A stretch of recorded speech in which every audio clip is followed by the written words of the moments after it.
Happy 2023, everybody. Here's my ranking of all 50 2022 movies that I saw from worst to best. This is the most movies I've seen in a year. This is my biggest ranking ever for any video I've done on this channel. I'm so excited. So let's get started. Coming in at number 50 is Turning Red. Now, out of all the movies I reviewed this year, this has probably been the most divisive. Oh, this movie's so important. Pixar made such a mature story. It was so clever. My problem with the movie isn't that it was mature and dealt with adult topics. My problem is that it dealt with those adult topics, yet only got a PG rating, when a PG-13 would have been more fitting. The other big problem was the marketing and distribution tactics of this movie were incredibly deceptive. The film is a metaphor for a girl having her period, and it's not subtle. Like, there's a scene where they talk about tampons, and there's also a scene where the main character twerks at her mom as an act of rebellion. The movie encourages rebellion against parents, it's loud and frenetic, and the end has an out-of-place abortion reference, and none of this is in the trailer. The trailer made it seem like it was going to be sort of like the Hulk, but cuter, but nope, it's more of a ripoff of Teen Wolf.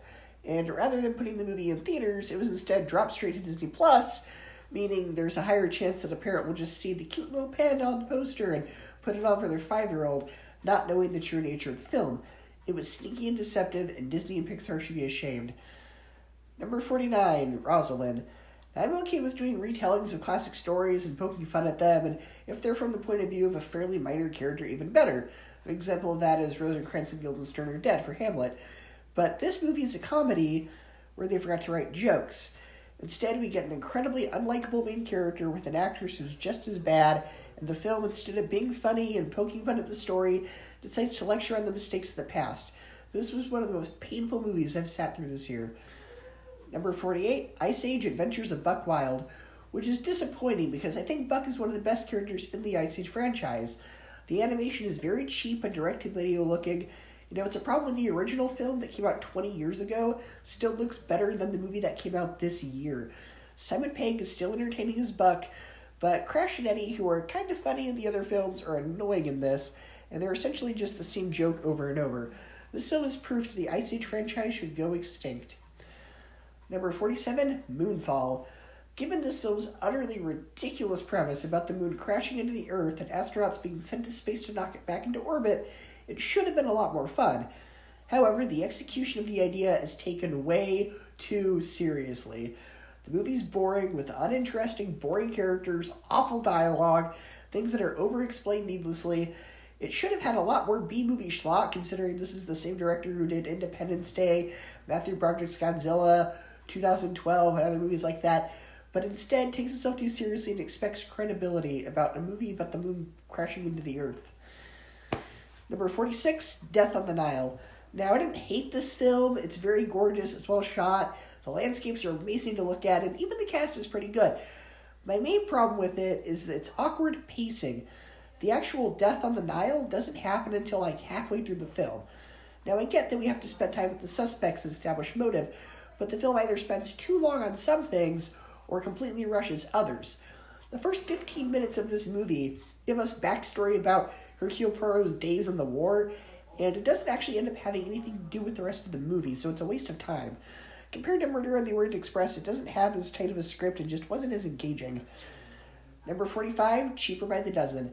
A remake that has absolutely no reason whatsoever to exist. Unlike the Steve Martin version, where all the kids had distinct personalities, all the kids in this feel exactly the same and are just products of the Disney Channel Child Actor Factory. The message is also very heavy-handed, and the film hits the audience over the head with it by reminding us of it like every 5 minutes. This had no energy or comedy to it. Just stick with the Steve Martin version. Number 44, Sneakerella. Again, I'm not against remakes, reboots, retellings of stories, as long as you can do something new and different with it. And while this movie does have some entertainment value with catchy songs and fun choreography reminiscent of films like In the Heights, it isn't clever enough to justify its existence. The only memorable performances are the Step Brothers because they're really fun, but that's it. This feels like a Disney Channel movie trying to be the next High School Musical or Descendants, but it's just so boring, bland, and dumb. Number 43, Hocus Pocus 2, a movie that's pretty much the same as the first one. Now, the first 10 minutes or so when the three witches are kids as a flashback, that was kind of interesting, and I really wish this movie had been a prequel about that. But instead, we get pretty much the same story beats, the same lame jokes, and meta references that don't work or make any sense. This is like a 30-year-old candy that has new packaging and promises something new, but just ends up tasting just as bland as it always has. Number 42, Doctor Strange in the Multiverse of Madness, and probably not for the reason that you think. I didn't hate this movie because I was expecting a ton of cameos and everything else, and all these internet rumors that didn't come true. That's not why I hated the film. I knew it wasn't going to be like that. I knew it wasn't going to be like Infinity War or anything. It was going to be this big spectacle. I put it so low on this list because when I go to an MCU movie, I'm expecting it to be fun, and this wasn't fun. It was occultishly dark, tastelessly violent, had a convoluted plot with the main character who was more of a MacGuffin than an actual character, and the movie overall just left me with a horribly dark feeling. And this is coming from somebody who enjoys Harry Potter. Number 41, Hollywood Stargirl. Now, I didn't absolutely hate this movie. It was certainly a slight improvement over the first one because the first one was really boring. And Stargirl was an actual character in this. The focus on the first film seemed more to be on her boyfriend, but she actually gets to be a main character in this one. And there was also actual conflict, whereas the first one felt like nothing was really happening. Still can't really recommend it, though, because frankly, it's still pretty forgettable. It's not horrible, it's not great, it's pretty middle of the road. Number 40, Avatar: The Way of Water. This is one of the laziest scripts of any movie this year, because the rules of the first film are completely ignored. The first film made it very clear that the human host has to be connected to the Avatar, and we never see any of the human hosts in this. I thought after a certain amount of time they had to be pulled out so they could replenish, but nope, we're just going to ignore that. The film also sets up a lot of plot lines that are just brushed off. The villain from the first movie who died comes back as a Na'vi, and the explanation for this is basically the same as Palpatine for Rise of Skywalker, where they say, somehow they returned. And as one-dimensional as he was in the first movie, he's somehow even more boring here. In the first one, he wanted to exploit their land, which was a very clear goal, but in this one, it's just, I want revenge on Jake! And it's not complex or interesting at all. And like I said, there's all these plotlines that get dropped, like a plotline about Sigourney Weaver's Avatar having a kid, and they say, well, we don't know how she had a kid, it just somehow happened, and it's this big mystery for her daughter about who her father is, but it's never explained. And they just drop that plotline. The message of the film was also more or less the same as the first one, but instead of be nice to the trees, it's be nice to the whales. Really, the only mildly interesting character in this movie was Spider, but even then, he does some terrible things and doesn't really get any consequences for it. I didn't even really care about the action of this one because I didn't care about the characters or what was going to happen to them. I felt nothing during this movie. You know, there's a line that's repeated several times that ties into the title, The Way of Water has no end, and that pretty much sums up this movie because it was overly long, dull, milquetoast, and lazy. Number 39, Disenchanted. What a fitting title, because it took everything that was magical and fun throughout the first film and completely gets rid of it. The first film had a lot of energy and a fun story, but this one is very uninspired and cliche. The songs are pretty good, and there is a nice gap of time between the songs, so pacing-wise, it's not too bad. The actors in this give pretty good performances, and you can tell they're having a good time playing these characters again, but nothing about the story of this one is anywhere close to being as clever as the original. It's basically the MCU show WandaVision, but it's about fairy tales instead of superheroes. Patrick Dempsey isn't really given a lot to do in this. The script just sort of sends him off on this dumb side quest involving slaying a dragon. James Marsden and Idina Menzel are barely in this film until the third act. And even the villain in this one, is played by Maya Rudolph, isn't as interesting or fun as Susan Sarandon's character from the original. This is just a lazy nostalgia bait cash grab that's dull and uninspired without any of the fun or cleverness of the first film. Number 38, The Lost City. Now, I didn't hate this movie. I thought it was mildly entertaining, but about halfway through, it started to wear out its welcome. It felt like it didn't really know what it wanted to be. It makes fun of adventure movie tropes and cliches, yet while at the same time doing those very things. The plot was also pretty paint by numbers with very few surprises, and the writing is also frustratingly mixed. The film can be really smart when it wants to be, but it seems like for every smart joke, there's about 2 or 3 really lowbrow and crass jokes, which kind of sour me on it. And there's also a boring subplot about Sandra Bullock's friend that I didn't really care about. However, Daniel Radcliffe does give a really fun performance as the villain, and he's what makes the film worth watching. Number 37, Lightyear. Another movie that has no idea what it wants to be. The film starts off with text explaining that when Andy was a kid, this very movie that you're about to watch was his favorite movie. And based on the line from Toy Story 2 about how in 1995 short-sighted retailers didn't order enough Buzz Lightyear toys to meet the demand, that means this movie came out in 1995 or earlier. But it doesn't feel like that. It feels like a movie that came out this year. I wish they had made this a cheesier movie like sci-fi films in the 90s, like how Star Wars is a throwback to sci-fi of the 40s and 50s.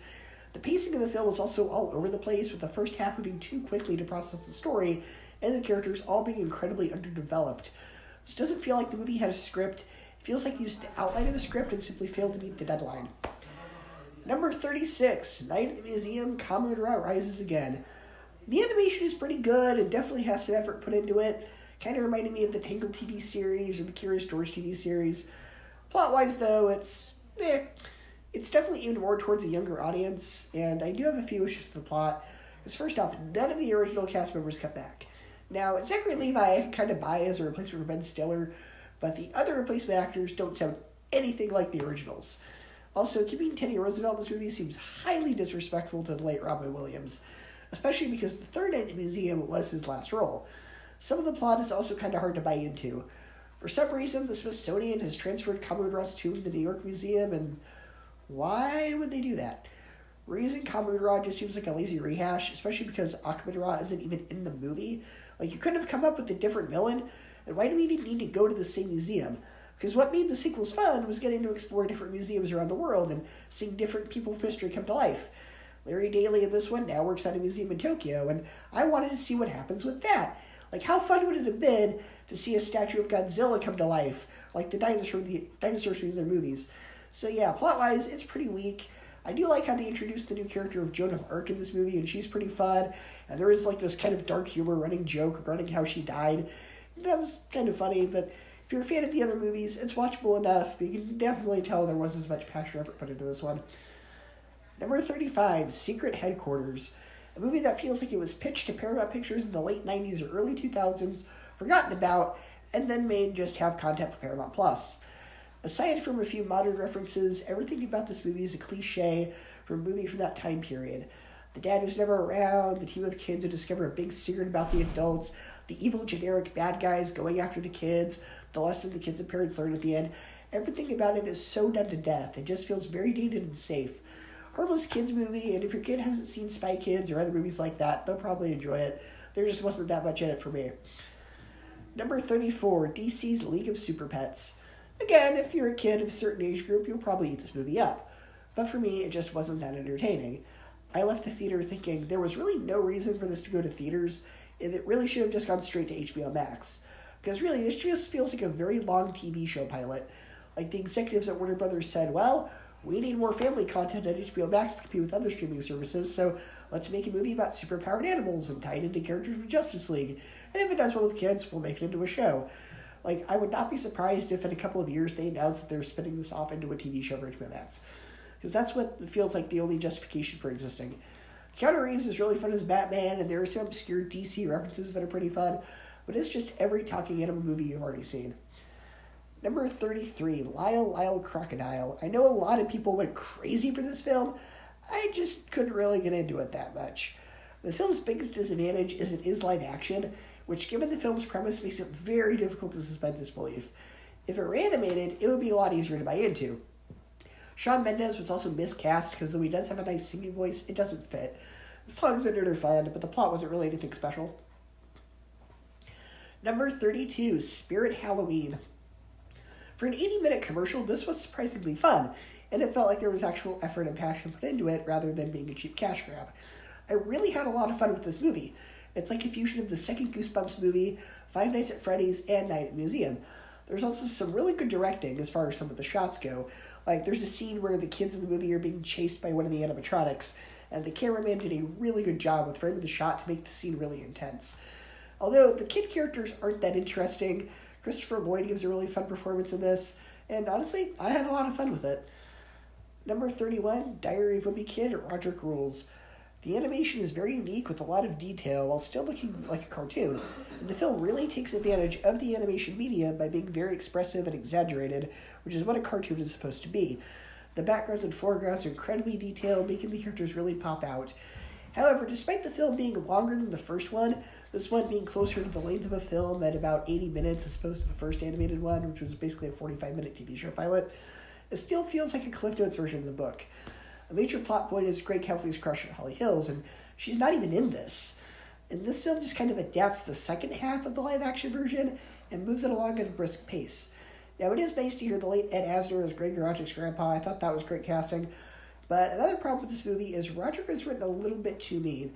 Yeah, in the other ones he's a jerk, but it's done in a way where an older brother would tease. He doesn't really do anything super harmful.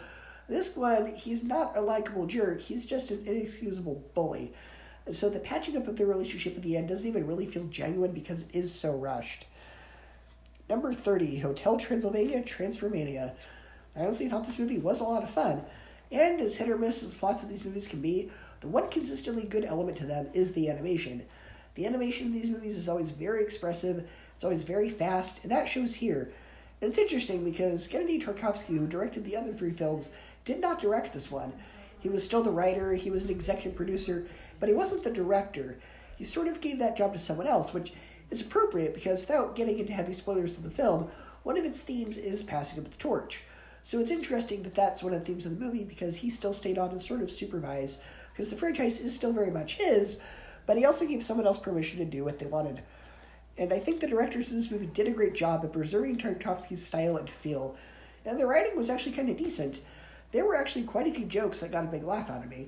Like, there's a joke about how all the monsters become humans, so there's a running joke how now that the Invisible Man is a human and they can see him, he's been naked the whole time, so it's this awkward comedy with the other monsters realizing that, and I won't really say anything more than that, but it was kind of funny. And the green blob monster, he becomes Jello. That was really clever. But what does kind of hold the film back is that as much as I enjoyed it, the story isn't necessarily the strongest. It does sort of reiterate the same themes as the other ones about accepting people the way they are, not judging by appearances. It also borrows a few elements from Shrek 2 and Freaky Friday. It doesn't really say anything new, and it's not breaking any new ground for the franchise. That being said, it still has some fun ideas. I do feel like there was effort put into it, and I still enjoyed it. Number 29, The 355. Considering this is a movie that came out in January, it was also directed by the same guy who did Dark Phoenix, which is the worst X-Men movie, well, the second worst X-Men movie after New Mutants, to the point where all the marketing focused on from the studio that brought you the Bourne movies rather than the actual filmmakers involved with it. I was expecting this to be a disaster. And it's not great, but I was entertained by it. The script is a bit predictable, and it did have a lot of the typical spy movie tropes, but at the end of the day, I still had fun. The action was very well done, the plot was really intriguing with never a dull moment. Now, a few of the twists regarding who the villains are were pretty telegraphed, even though they try to act like they're a surprise. And one of the actors in particular gave a fantastic performance as the villain. If you haven't checked this movie out yet, it's worth a rent. Number 28, The Invitation. Though the film's message is heavy-handed, this is a very atmospheric film with a creepy tone and good mystery. Thomas Doherty steals the show as the villain. The plot is reminiscent of a haunted mansion. It's a fun little movie to rent around Halloween. It's not great, but for what it was, I was entertained. Number 27, Sonic the Hedgehog 2. A movie that's entertaining but has a very frustrating second act. The first act and the third act are great, and they move at a good pace. But for some reason, the second act decides to take a detour for like 10 or 15 minutes to have a dumb side plot about James Marsden's wedding, and also so we could have Sonic and Tails at a dance contest, when they could have used that time to expand the lore of the world of Sonic and the Chaos Emeralds, but yet that's what they decided to do instead, which makes it very frustrating, even though it's a little entertaining. Number 26, Fantastic Beasts, The Secrets of Dumbledore. A movie that proves J.K. Rowling is definitely a better novelist than she is a screenwriter, because this film does not know what it wants to be. The film does have an interesting plot with a lot of political intrigue, kind of like a spy thriller, but with wizards. But on the other hand, you have the plot about Newt and the Beasts, so it feels like two very different movies. It's frustrating because there's a lot of tone shifts. On the one hand, fun fantasy, getting to explore Hogwarts, getting to see these creative and inventive creatures. On the other hand, corruption, conspiracy, murder, doom and gloom, and it doesn't work. The tone mesh just feels weird. The casting in the movie is great, though. Mads Mikkelsen was really threatening and conniving as the villain, and you can see why people would side with him. Jude Law's young Dumbledore is really good. He comes across as very wise and kind.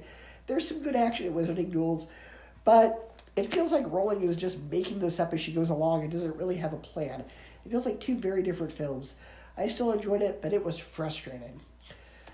Number 25, The Bad Guys, a movie that has very unique animation, but a story and message that feel too familiar and humor that's very lowbrow.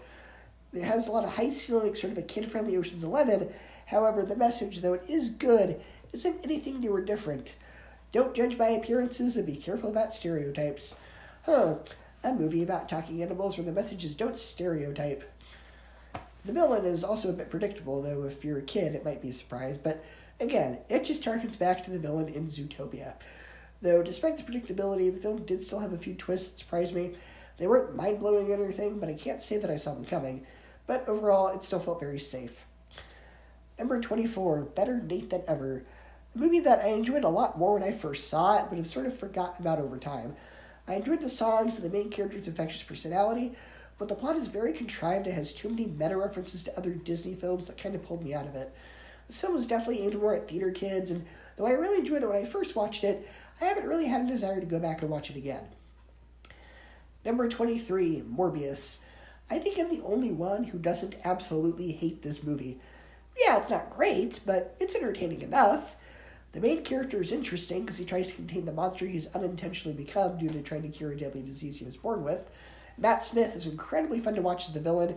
The action has a lot of style, and the CGI is pretty impressive. Though I do agree the film is a bit rushed, I was still entertained. I enjoyed it. I thought it was cheesy, but it was my kind of cheesy. Number 22, Jurassic World Dominion. The film that tries to fix the mistakes of its predecessor, Fallen Kingdom, but makes even worse mistakes of its own. It feels like it was written by 6 people instead of 2. The narrative is unfocused, barely touches on the ideas of the previous installments that were actually interesting, and doesn't even bother to resolve the biggest idea of the film, how can man and dinosaur coexist. This plotline, which should be presented in a similar fashion to the Planet of the Apes prequel trilogy, is barely touched on and never resolved. The film feels like a bunch of different ideas for the story were pitched as possible plotlines, and the studio didn't veto any of them, and instead decided to include all of them. So as a result, we get a very unfocused mess. We have a plotline about Chris Pratt and Bryce Dallas Howard going on a rescue mission after their adopted daughter, as well as their pet raptor kidnapped. Now, as a movie not connected to the Jurassic franchise, simply being a generic action movie that just happens to star Pratt and Howard, this might be fun. But as a plotline in a Jurassic Park movie, it doesn't work. There's this other plotline about corporate conspiracy as one of the antagonists has a plan to bioengineer giant locusts in order to control the world's food supply, which, again, as a schlocky B movie not connected to this franchise, perhaps a movie titled Attack of the 50-Foot Locusts or something like that, this might work. But in this film, it doesn't. And then there's another plotline about man and dino coexisting that it's all very hard to keep track of. The film is 2.5 hours, and the reason for that is because it is so overstuffed. However, the film does manage to get a few things right. The biggest draw of the franchise is the Dino Terror, and though there's very little of it, it's still presented in the classic Jurassic Park fashion. Perhaps the biggest disappointment is that the main cast from the original film returns, but up until the last 30 minutes or so, it feels like they're in a completely different movie. The last 30 minutes are kind of fun. Seeing Chris Pratt and Bryce Dallas Howard interact with the legacy cast really works. They get some good character moments and dialogue, but it is a slog to get to that point. It's an unfocused mess of a film with too many ideas, many of which aren't even resolved by the end. Number 21, Samaritan. A very different type of superhero movie. This isn't like a Marvel or a DC movie where characters are flying or shooting lasers. It isn't meant to be this big spectacle. It's very street level. It has an interesting concept about a superhero who's presumed dead, and as a result, the city has fallen to ruin, but there are still those who believe he's still out there. However, it falls just a bit short of its potential. In some ways, it feels like it was a movie that was shot using just the first draft of the script. The villain of the movie is named Nemesis. Yep, the hero's nemesis is named Nemesis. It feels like they were coming up with the idea that that was a placeholder and they just couldn't think of anything, so in that regard, it is a bit silly and lazy. The plot is also somewhat predictable. There aren't that many surprises, so in a lot of ways, it feels very safe. But in other ways, it kind of stands out.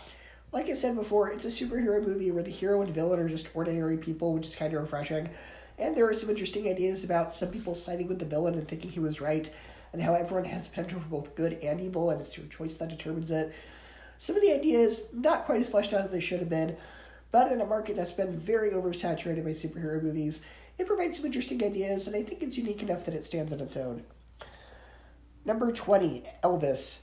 For a Baz Luhrmann movie, which are often very fast and chaotic, this one feels more accessible and conventional. The story is incredibly fascinating.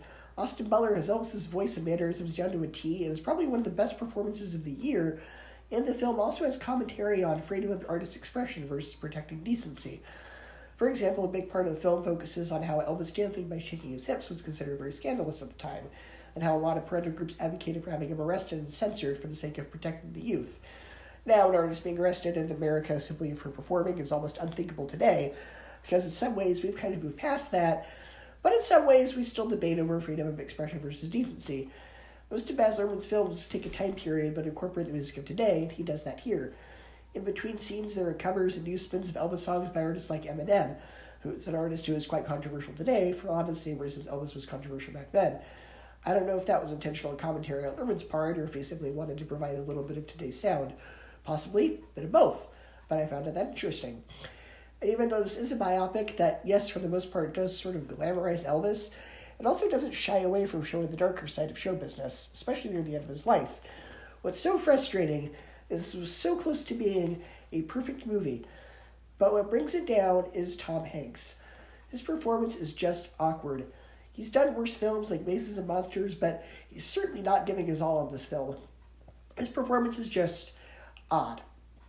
But Elvis is still an absolutely fantastic, fascinating, well-acted, well-directed film that's sure to be a showstopper. Number 19, Where the Crawdads Sing. When I saw this movie, it had one of the most quiet, engaged audiences since The Batman. The script of this movie is so compelling. The main character is easy to root for, and the relationships she has with people are well established. So when it gets to the murder mystery part, it actually means something. The best performances definitely come from an actor who plays one of the characters who's just this real slimeball and just love to hate him. The story is very exciting, and this is a very different type of murder mystery story, because the majority of the time isn't spent trying to figure out if she's innocent or not, or who really did it. The majority of the time is spent establishing her relationships with other characters, and that's really well done. The relationship aspect of the movie is extremely well done. I was also quite invested in the court case plot. The two plots are interwoven enough to keep both of them interesting and keep you guessing the entire movie, but it is somewhat unsatisfying. I won't give away the ending, but I really wish it wrapped up a lot smoother, and I feel initially there were still a few hanging unresolved plot threads. It didn't completely ruin the movie for me, but I felt the end should have felt a bit more satisfying. It still has a compelling script with great performances and a story that, while it's not very satisfying, was still pretty engaging. Number 18, Pinocchio, the Disney Plus version. I liked this movie a lot more when I first watched it, but over time I've liked it a bit less, though I don't hate it. Robert Zemeckis definitely provides his own style to this film. The newest songs are fun, the CGI is mighty impressive, the performance is pretty good, but the plot does move too quickly. The Blue Fairy is only in like one scene, and it feels a bit inconsistent, because the film shows Stromboli being brought to justice for his crimes, yet all the other villains like Honest John and the Coachman still get away scot-free. Also, I don't think Zemeckis went as dark as he should have. This is the guy who gave us the nightmare fuel films Polar Express and Mars Needs Moms, so if anybody can make the donkey scene scarier, it's him. But no, it's somehow less intense, which was disappointing. The film has the same message as the original, it still feels like the same film, which is more than I can say for a lot of the Disney live-action remakes, but it still has room for improvement. Number 17, Black Panther Wakanda Forever. A movie I'm very mixed on. The way the film deals with grief and loss is incredibly well done. It has great performances, but the plot is overstuffed. When the film is focusing on Shuri dealing with the loss of her brother, it's well done. But then the film adds this subplot about Ironheart, who's more of a MacGuffin than an actual character, because we aren't given enough time to care about her. And there's this other subplot about Martin Freeman and Julia Louis-Dreyfus that isn't interesting either. The villain is also kind of bland, and the film has humor that is inappropriately timed due to the rest of the film's somber tone. It has a lot of human emotion, but is overly long and all over the place. Number 16, Thor Love and Thunder. Now, in the other Thor films, I didn't really care that much about Thor and Jane's relationship, but I did in this one. Jane actually gets a really good character arc in this film that ends on a very emotional and satisfying note. Christian Bale is really scary and gives a fun performance as the villain. There are a few jokes that overstay their welcome or just don't work, so Taika Waititi probably should have held back with some of the humor, but the film still had a very satisfying conclusion, even if it was a bit rocky. Number 15, Paws of Fury, The Legend of Hank. A movie where I wasn't really sure what to expect. The trailers looked kind of stupid, but I thought the animation looked good, and I liked some of the cast. And this turned out to be a lot smarter and funnier than the trailers were letting on. While it is a little too familiar with an overdone message, there's still enough heart, wit, and surprise to warrant a viewing. The cast members all work very well off each other. Most of the humor is pretty sharp. The animation is pretty well done. And yeah, the story is pretty safe. Doesn't exactly break any new ground, but it more than makes up for it with the jokes. While I can't necessarily see this being nominated for any Oscars, it's still got enough hidden charm. Number 14, Strange World. A movie that's decent, but by current Disney standards, it falls short.